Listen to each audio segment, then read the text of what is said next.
नमस्कार दोस्तों, मैं राहुल उपाध्याय आपका अपने YouTube चैनल पे स्वागत करता हूं। तो दोस्तों, जैसे हमारी ये यूपी पुलिस की वैकेंसी आई है और यूपी पुलिस की वैकेंसी आपको पता ही है कि 60,244 वैकेंसी है। अब इसकी तैयारी करने से पहले आपको जो है इसके बारे में जानना बहुत जरूरी है, क्योंकि मैंने पिछली वीडियो बनाई है। पिछली वीडियो में आपको बताया भाई क्या क्या क्वालिफिकेशन चाहिए, कौन कौन से डॉक्यूमेंट चाहिए और कब तक के डॉक्यूमेंट्स मांगे हैं। लेकिन आज जो हम बात करने वाले हैं इसके स्पेशल सिलेबस को लेकर करने वाले हैं कि कम समय में आप कैसे तैयारी करें, क्योंकि समय बहुत कम दिया हुआ है। फरवरी से आपको पता है एग्जाम डेट दे रखी है। हालांकि इतनी जल्दी होना तो नहीं चाहिए, लेकिन अब बाई चांस हो गया तो फिर क्या करेंगे। तो मैं आज ऐसी कुछ आपको रणनीति बताऊंगा जिससे कि आप कम समय में थोड़ा एग्जाम को बहुत अच्छा कर सकते हैं, क्योंकि भाई नेगेटिव मार्किंग भी इसमें आपको पता ही है। ठीक है, तो सबसे पहले हम इसका सिलेबस देख लेते हैं। मैंने सिलेबस लिखा है यहीं पर। ये जो सिलेबस है भाई आपका, ये सिलेबस एक तो हिंदी है जिसमें 37 क्वेश्चन है। ठीक है, जीके है 38 क्वेश्चन है, मैथ में 18 से 20 सवाल आते हैं, और बाकी के मैथ के इसमें कहाँ आ जाते हैं, रीजनिंग में आ जाते हैं। बस यही चार सब्जेक्ट है। और टोटल क्वेश्चन कितने हैं? टोटल क्वेश्चन आपके कितने आएंगे? 150। और एक क्वेश्चन कितने का होगा? एक क्वेश्चन 2 नंबर का है, 2 नंबर। ठीक है, एक क्वेश्चन 2 नंबर देगा आपको। तो यहाँ पर जो है प्रत्येक क्वेश्चन को बहुत ही हिसाब से आपको देख के करना पड़ेगा, क्योंकि नेगेटिव मार्किंग है। और यहाँ हिंदी आपको लगती है कि भाई आसान है, लेकिन हिंदी अगर आपने बिल्कुल सीरियस तरीके से नहीं पढ़ी, उस पर प्रैक्टिस नहीं करी, तो बहुत ज्यादा क्वेश्चन गलत करोगे। जब आप आंसर की देखो, यहीं पे प्रैक्टिस लगा के देखना। कहीं भी आप ऑनलाइन या ऑफलाइन प्रैक्टिस सेट लगा के देखो, तो उसमें बाद में जब मैच करते हो उनको, यार ये भी गलत हो गया। इस तरीके से बच्चा जो है थोड़ा सा डिमोटिवेट हो जाता है। अगर यहीं प्रैक्टिस करके जाओगे तो पेपर में डिमोटिवेट नहीं होगे बिल्कुल भी। ठीक है, तो यहाँ पर देखो आप, 60,244 वैकेंसी है। अब मैं क्या करूंगा, मैं यहाँ पर हिंदी का आपको एक एक चैप्टर, ठीक है, एक एक चैप्टर आपको एक एक वीडियो मिलती रहेगी, जिसमें आप जो है हिंदी मैं इसमें पूरी कंप्लीट कराने की कोशिश करूंगा, यूपी पुलिस तक आपकी। ठीक है, ये पूरा पोर्शन कोशिश किया मैं पूरा कराऊंगा आपको। ठीक है, जितना यहाँ पर मैंने लिखा हुआ है, मैंने हिंदी का सिलेबस लिखा है, देखो आप हिंदी में पूरे कर सकते हो। हिंदी में यानी कि अगर 37 क्वेश्चन है, तो यहाँ आप 30 से 35 के बीच में आराम से क्वेश्चन कर जाओगे, अगर आपने बहुत बेहतरीन तरीके से इस पर प्रैक्टिस करी है तो। हिंदी में क्वेश्चन गलत नहीं होते। ठीक है, और मैथ मैथ को भी बहुत आसानी से कर लोगे। रीजनिंग है, रीजनिंग में प्रैक्टिस सबसे ज्यादा करो। ठीक है, अब यहाँ पर देखो, अब ये जो जीके है, जीके का पोर्शन है, जीके में 38 क्वेश्चन है, पर टोटल तो करनी नहीं, आपको पता है जीके का कोई और छोड़ नहीं है। पता नहीं कहाँ से क्या सवाल पूछ ले, है ना। डेली 10 से 20 सवाल तो डेली तैयार होते हैं जीके के। अब यहाँ देखो हिंदी का सिलेबस क्या है। हिंदी के सिलेबस में हिंदी अच्छे लेवल की है, यूपी पुलिस में कोई वैसा लेवल नहीं है इसका। यहाँ देखो, वर्णमाला, संधि, समास, विराम चिन्ह। विराम चिन्ह से एक क्वेश्चन जरूर पूछा जाता है। ठीक है, चाहे वो ऐसे ही प्रश्नवाचक का क्यों ना पूछ ले। ठीक है, तो यहाँ विराम चिन्ह भाई कौन सा कहाँ लगता है, ये पूरी चीज आपको एक एक चीज करके, मतलब पॉइंट टू पॉइंट अब वही चीज बतानी है। चाहे मुझे यहाँ पर बोर्ड में पहले लिखना हो उसमें।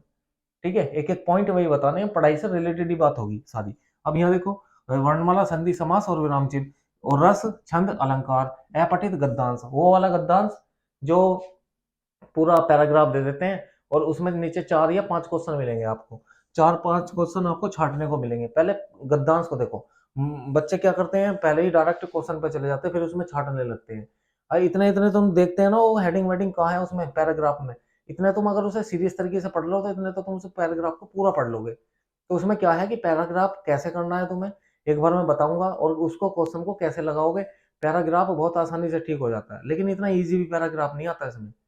जैसे एसएससी जीडी में भाई पैराग्राफ आता है बहुत आसान, लेकिन इसमें इतना आसान पैराग्राफ नहीं आता। इसमें पूरा पैराग्राफ दे देगा, और फिर आपसे कहेगा कि ये 4 क्वेश्चन है, उसका शीर्षक पूछ लेगा। ठीक है, और कि बताओ इस जो ये पैराग्राफ है, इससे हमें क्या शिक्षा मिलती है, इस तरीके के जो है। और उसमें से ही अब तो क्या करने लगा है कि उसमें से ही कोई कठिन शब्द उठाएगा और उसका कहेगा कि इसका अर्थ बताओ क्या है। ठीक है, तो ये पैराग्राफ में कोई ऐसा थोड़ी है कि पैराग्राफ में क्वेश्चन आंसर डायरेक्ट ही मिल जाएंगे। पैराग्राफ को बहुत अच्छे से पढ़ना पड़ता है, और पढ़ने के बाद में फिर वो ठीक होता है। तो वो भी सारी चीजें मैं आपको बताऊंगा। ठीक है, तो ये सारी चीजें मेरे चैनल पे मिलेंगी आपको। ठीक है, कोई नया हो, नया वीडियो देख रहा हो, तो इस चैनल को सब्सक्राइब कर लेना। ठीक, ये इस तरीके की वीडियो यूपी पुलिस से संबंधित आपको यहाँ पर मिलती रहेंगी। इसके बाद में रस है, छंद है, अलंकार है। भाई ये देखो, इस इन टॉपिकों से जो बच्चा है घबराता है। ये बहुत आसान टॉपिक है हिंदी के। अब मैं मानता हूँ कि सबसे आसान टॉपिक यहाँ पर ये संधि समास और ये रस, छंद, अलंकार ही है। ठीक है, इनमें देखो, रस में कि कौन सा रस है, किसका स्थायी भाव है। चाहे यहाँ पर ये स्थायी भाव पूछे रस के, लेकिन यहाँ पे पूछेगा आपसे। छंद में, छंद में कोई आपको 2 लाइन दे देगा, उसमें मात्रा गिनने के लिए कहेगा, और फिर मात्रा तो गिननी आनी चाहिए, साथ में ये भी आना चाहिए कि वो दोहा है, सोरठा है, चौपाई है, क्या है। तो इस चीज का पता जब भी करेंगे जब मैं आपको यहाँ बहुत बेहतरीन तरीके से मतलब शॉर्ट ट्रिक भी डाल रहा हूँ। अब तो एक वर्णमाला की शॉर्ट ट्रिक मैंने आपको डाली है, ठीक है, संधि की दे रखी है पहले, मतलब शॉर्ट ट्रिक, तो जिसकी जो शॉर्ट ट्रिक बनेगी वो भी शॉर्ट भी वीडियो आएंगी इस पर, और वैसे भी लॉन्ग भी डालूंगा। ठीक है, यहाँ पर देखो अलंकार, अलंकार भी आसान है, कोई दिक्कत परेशानी नहीं है, मतलब इनकी शॉर्ट ट्रिक होती है। ऐसा नहीं है कि भाई पूरा पूरा जैसे किताब में लिखा है तो पूरी तरीके से ऐसे ही पढ़ना है, शॉर्ट ट्रिक है, शॉर्ट ट्रिक से तुम देखना हिंदी बहुत आसान चीज है। ठीक है, आप आराम से पूरे कर पाओगे। लिंग है, यानी कि स्त्रीलिंग है या पुल्लिंग है, इस तरीके से छाटना। वचन, एक वचन है, बहुवचन है, जैसे पेन है तो एक वचन हो गया है ना, बहुत सारे पेन ये हो गए, तो किस तरीके से आपको करना है वचन में।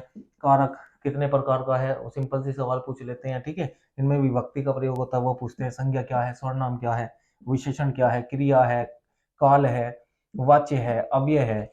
ये बहुत आसान टॉपिक है, यानी कि मैं कहूँ तो एक टोटल व्याकरण दी हुई है इसमें, हिंदी की टोटली व्याकरण दे रखी है।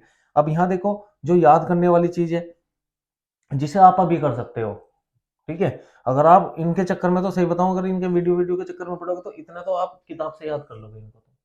ठीक है, तो यहाँ पर ये उपसर्ग है, प्रत्यय है। बाकी मैं देखो टेलीग्राम पर आपको जो है मैं क्या काम करूंगा, जैसे एक चैप्टर कराया फिर उसके बाद में उसका टेस्ट बना दूंगा।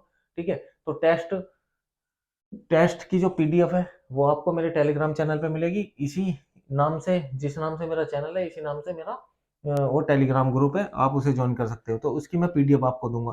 ठीक, और यहाँ पर देखो जो जो चैप्टर है उसका, जहाँ तक है मैं टेस्ट पूरे क्वेश्चन बना के कि किस किस तरीके के इस चैप्टर से क्वेश्चन बन सकते हैं, वो टोटली चीज। ठीक, अब यहाँ पर देखो ये विशेषण, यहाँ उपसर्ग है, प्रत्यय है।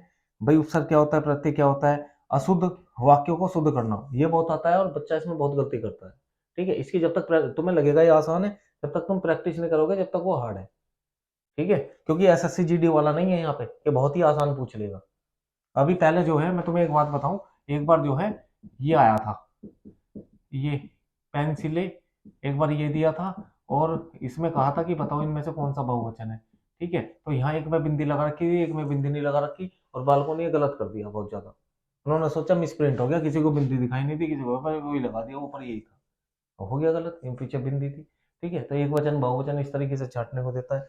अब यहाँ पर देखो, या शुद्धि, वाक्य शुद्धि में दे सकता है आपको ये। वर्तनी है, वर्तनी में, वर्तनी में हमें हमें लगते हैं कि शब्द हम जो भी लिखते हैं वो गलत ही लिखते हैं। वर्तनी को तुम देखोगे तो तुम कहोगे अरे ये ऐसा लिखा जाता है, अगर आप किताब में देखोगे अपनी तो तुम्हें पता चलेगा। यहाँ पर देखो, समरूपी शब्द, समान रूपी, भिन्नार्थक शब्द, तद्भव, तत्सम, ये क्या होते हैं। ठीक है, ये सारी चीजों के बारे में आपको बताऊंगा, कुछ यहाँ लिख के भी बताऊंगा कि भाई ये इंपॉर्टेंट है, ये एग्जाम में आए हैं। ठीक है, अब इसी चीज पे मेहनत चल रही है। अब देखो यहाँ लोकोक्तियां है, मुहावरे आपको पता है आसान होते हैं, मुहावरे विलोम शब्द है, मतलब अपोजिट पूछ रहे हैं। पर्यायवाची है, भारतीय भाषाएं हैं, भाषाओं के बारे में भी पूछ रहे हैं। ठीक है, हमारी अनुसूची में 8वीं अनुसूची में 22 भाषाओं का लेकर उनके बारे में दिया हुआ है।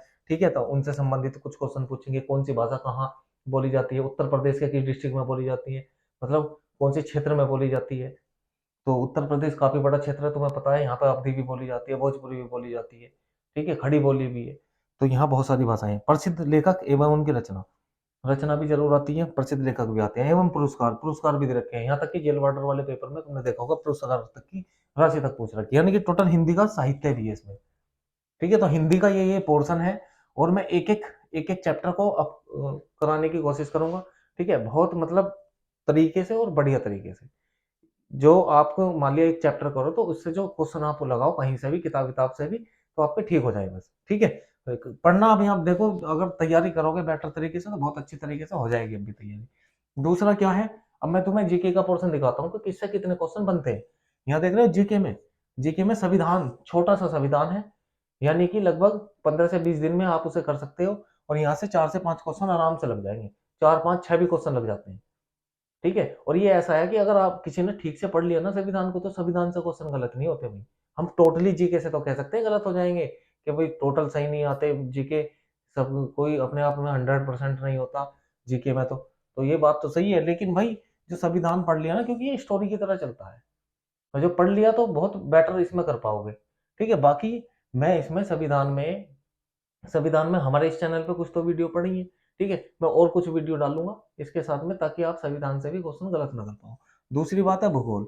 भूगोल से बेटा 5 से 6 क्वेश्चन आते हैं, 5-6 क्वेश्चन। अब तुम सोच रहे हो 5-6 क्वेश्चन ये कोई फ्री में मिल जाएंगे? इसमें इंडियन ज्योग्राफी भी है, आपकी वर्ल्ड ज्योग्राफी भी है। ठीक है, तो अगर तुम डिटेल में पढ़ो तो काफी बड़ा पोर्शन हो जाता है, तो इसमें ये पता नहीं कि क्वेश्चन कहाँ से दे दे। लेकिन यहाँ से सवाल आएंगे, छोटा पोर्शन हम कर सकते हैं आसानी से। यूपी स्पेशल है, यूपी स्पेशल यानी कि यूपी की जीके पूछेगा यहाँ पर, यूपी की जीके। अब यूपी की जीके में क्या आ जाता है जी, यूपी की जीके में वही चीज आ जाएगी कि बताओ उत्तर प्रदेश में कौन सी चीज फेमस है, कौन सी चीज कहाँ पर है, कौन सा मेला कहाँ होता है, कौन सा उत्सव कहाँ मनाया जाता है उत्तर प्रदेश में, ये सारी चीजें आती हैं इसमें। ठीक है, तो यहाँ पर जो है 8 से 10 सवाल इससे बन जाते हैं उत्तर प्रदेश जीके से ही। इसके बाद में आप यहाँ देखो, ये जो स्टैटिक जीके आपको दिखाई दे रही है, स्टैटिक जीके, अब इसका सबसे ज्यादा रोल स्टैटिक जीके का होने लगा है। एसएससी का अगर देखोगे ना तो लगभग ये 10-12 नंबर तक चली जाती है। एसएससी जीडी में देखो 9-10 क्वेश्चन ऐसे स्टैटिक जीके से ही एमटीएस में आए हैं। ठीक है, और सीएसएचएल में पूछे गए हैं। तो यहाँ भी इसका मुझे लगता है कि क्योंकि ये स्टैटिक जीके में क्या क्या चीजें आती हैं, जैसे आपसे पूछ लिया कौन सा दिवस कब मनाया जाता है। ठीक है, आपसे पूछ लिया कि बताओ यहाँ पर जो है कौन सा राष्ट्रीय उद्यान कहाँ पर है, कौन सा व्यक्ति किससे संबंधित है, कौन सा खेल किससे संबंधित है, इसमें कौन से खेल में कौन सी ट्रॉफी दी जाती है। तो ये सारी चीजें यहाँ पर स्टैटिक जीके से पूछी जाती है। तो ये अगर ये भी कर लोगे। अब करंट अफेयर्स है, करंट अफेयर से आता है 5 से 6 क्वेश्चन। करंट अफेयर आपको कब से कब तक की करनी है, अगर मेरी मानो तो आप जो है नवंबर से लेके मार्च तक कर लो। नवंबर से मार्च तक, जहां तक है मार्च तक ये पेपर खींचेगा जरूर। ठीक है, ज्यादा ना करो, नवंबर से मार्च तक। अब इसमें समय वेस्ट करने की जरूरत नहीं है जी, हम तो करंट अफेयर पढ़ नहीं रहे तो अब क्या करें। तो भाई करंट अफेयर के लिए एक स्पीडी की बुक आती है। ठीक है, मैं वैसे नहीं बता रहा, मैं आपको कह रहा हूँ स्पीडी की बहुत बारीक बुक है वो। लगभग 1 साल का करंट पूछा जाता है उसमें, मतलब आता है उसमें 1 साल का करंट। तो अगर आप उसे देख लोगे तो ना तो तुम्हें लिखने की जरूरत पड़ने की, क्योंकि उसमें भी समय लगेगा, वीडियो देखोगे फिर लिखोगे उसे, तो उसमें काफी टाइम लग जाएगा। तो आप क्या करो, स्पीडी की बुक खरीदो। स्पीडी की बुक सबसे बढ़िया है, उसमें ना तो लिखने की जरूरत, बस एक हाईलाइटर ले लो और ऐसे हाईलाइट करते चलो उन चीजों को। ठीक है, तो जो एक बार पढ़ लोगे याद भी रहेगा, बिल्कुल सिंपल लैंग्वेज है, कोई दिक्कत नहीं है, जैसे तुम लिखते हो ना कॉपी में इसी तरीके से। यहाँ पर आ जाओ हिस्ट्री में, हिस्ट्री से 3 से 4 क्वेश्चन आएंगे। अब बताओ बच्चा हिस्ट्री लेके बैठ गया तो हिस्ट्री 3 महीने में 4 महीने में खत्म करेगा। तो ये सब मूर्खता है कि भाई हम जो है उन सब्जेक्ट पे बैठे जिनसे नंबर कम आएगा, और इतना ही पता चली हमारा पेपर आ लिया। तो इसके इसमें स्ट्रेटेजी अपनानी है भाई, ठीक ठाक। इकोनॉमिक्स से 1 से 2 क्वेश्चन पूछे जाएंगे। अब इकोनॉमिक्स तुम पढ़ने बैठ के महीनों में खत्म करोगे। साइंस है, साइंस में 2 से 4 क्वेश्चन आने हैं। इसमें आपका बायोलॉजी भी है, फिजिक्स भी है और केमिस्ट्री भी है। अब बताओ, अगर आप केमिस्ट्री भी ढंग में करो तो 3 महीने तो उसमें ही लगा दोगे। तो ऐसा नहीं करना हमें कि भाई क्वेश्चन आ रहे हैं उससे कम लगे पड़े हैं हम उसमें ही। मैथ से क्वेश्चन आ रहे हैं कम, मैथ कोई सीखने में लगे लग रहे हैं। इस तरीके से नहीं, स्ट्रेटेजी बनाओ। स्ट्रेटेजी क्या है, सबसे ज्यादा जो क्वेश्चन आएंगे हिंदी से आएंगे, हिंदी को करो पहले पूरा। ठीक है, और हिंदी को मैं पूरा कराऊंगा। मैंने तुमसे कह दिया कि भाई हिंदी को मैं पूरा कराऊंगा, एक एक क्लास लूंगा मैं शाम के समय में। ठीक है, तो यहाँ भी प्रैक्टिस चलती रहेगी आपकी। बाकी जो बच्चा मेरे से ऑफलाइन पढ़ता है वो अपना ऑफलाइन भी करते रहो और ये वीडियो भी देखते रहो, कोई दिक्कत परेशानी नहीं। अगर एक चीज को आप 10 बार भी देखोगे, और तरीका तो वही है ना हमारा पढ़ाने का, तो बस यही है कि उससे और चीजें पक्की हो जाती हैं। अब यहाँ पर देखो आप, तुम ज्यादा आपको यहाँ पे क्या करना है, आपको सिर्फ यहाँ ये जो मैं भूगोल से बता रहा हूँ, भाई संविधान पढ़ो। ठीक है, संविधान के बाद में आप ज्यादा करो भूगोल और यूपी स्पेशल जीके, और करंट के लिए स्पीडी की बुक लियो बस, क्योंकि ये बड़े सब्जेक्ट है भाई, अगर इनमें आप चलोगे तो ये समझ लो कि पेपर निकल जाएगा, फिर फायदा कुछ नहीं है। ठीक है ना। और बस सबसे ज्यादा जो विशेष ध्यान रखना है, विशेष ध्यान आपको रखना है, एक तो इस पे ध्यान रखो, रीजनिंग पे। ठीक है ना, रीजनिंग इसकी प्रैक्टिस करो लगातार। अगर आपके पास में कोई बुक नहीं है तो बुक ले लो, सबसे बेटर बता रहा हूँ, बुक ले लो रीजनिंग की। कोई चैप्टर अगर नहीं आता, मान लिया सीख रहे हो तुम कि पढ़ रहे हो, तो उसे चैप्टर को सीख के फिर बाद में प्रैक्टिस करो। इसके बाद में भैया हिंदी है, हिंदी की भी बुक लेनी पड़ेगी तुम्हें। ये नहीं कि भाई कोई टीचर कह रहा कि भाई तुम्हें बुक लेने की जरूरत नहीं है, हम ऐसे ही करा देंगे, ऐसे तो तुम व्याकरण कर सकते हो बस। जो याद करने वाली चीजें देखिए यहाँ पर, आपका उपसर्ग है, प्रत्यय है, विलोम शब्द है, वर्तनी है, भिन्नार्थक शब्द है, पर्यायवाची है, मुहावरे हैं, लोकोक्तियां हैं, रचना है। इन्हें ये तो याद करने वाली चीज है, इन्हें तो आपको याद ही करना पड़ेगा। और याद करोगे तो ज्यादा बढ़िया रहेगा, क्योंकि इसमें लिखने की भी जरूरत नहीं है, उसे अंडरलाइन करते चलो बस। ठीक है, जितना ज्यादा याद कर लोगे उतना बेटर है भाई, क्योंकि बच्चे की व्याकरण मजबूत हो सकती है लेकिन ये चीज मजबूत नहीं हो सकती। जैसे ये वर्तनी हो गया, मुहावरे हो गया, विलोम शब्द हो गया, क्योंकि मैंने बहुत बच्चे ऐसे देखे हैं उनके व्याकरण तो स्ट्रॉन्ग है, व्याकरण से क्वेश्चन गलत नहीं करेंगे, लेकिन पर्यायवाची से कर देंगे क्वेश्चन गलत, विलोम शब्द से क्वेश्चन गलत कर देंगे, लोकोक्तियों से कर देंगे, क्योंकि ये पढ़े ही नहीं। ठीक है, रचनाओं से कर देंगे, ये याद करने वाली चीज है। अगर आप ही ना कर दोगे तो मैं कह रहा हूँ गारंटी से 30 से 35 क्वेश्चन आप इजीली कर पाओगे, इसके बीच में ही आपका हो रहेगा। ठीक है ना, इसकी बुक ले लो, चाहे आपके पास में आदित्य पब्लिकेशन हो, लूसेंट हो, कोई सी भी बुक हो, बुक सारी बढ़िया है। ठीक है, बस ये रणनीति बना लो कि हमें किस किस सब्जेक्ट पर ध्यान देना है, सिलेक्शन पक्का हो जाएगा, क्योंकि वैकेंसी है इस बार काफी, और इतिहास की सबसे बड़ी वैकेंसी है। ठीक है ना, इतिहास की सबसे बड़ी वैकेंसी है।